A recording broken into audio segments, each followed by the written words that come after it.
In this video, I'm going to share 4 reasons why I think there's not a housing bubble in the U.S. Number 1, undersupply of houses today versus oversupply of houses in 2006 and 07.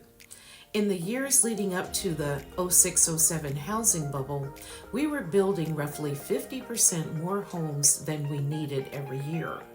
This resulted in an oversupply of homes in the U.S. In the decade leading up to the current housing situation, we were underbuilding homes to the point where we currently have a shortage of at least 5.5 million homes.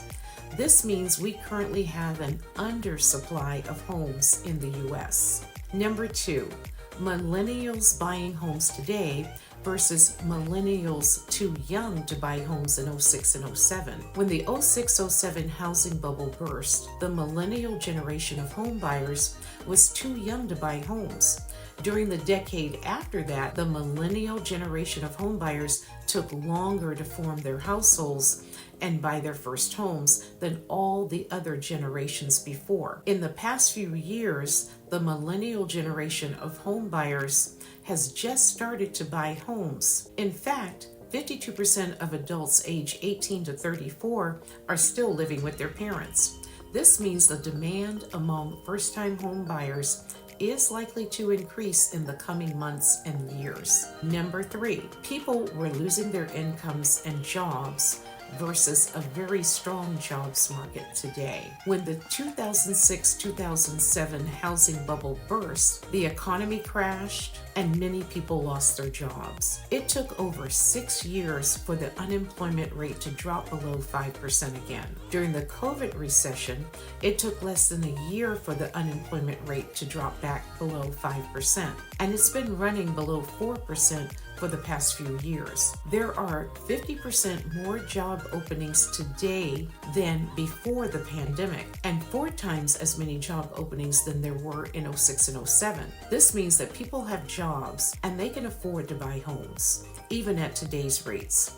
And number 4, homeowners were over leveraged in 06 and 07 versus today when homeowners are very much under leveraged.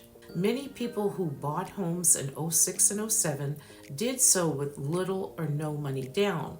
When house prices started going down, they immediately had negative equity, which means they owed a lot more on their mortgages than their homes were worth. This led to a lot of foreclosures. Compare that with today, where over 46% of homeowners have more than 50% equity in their homes.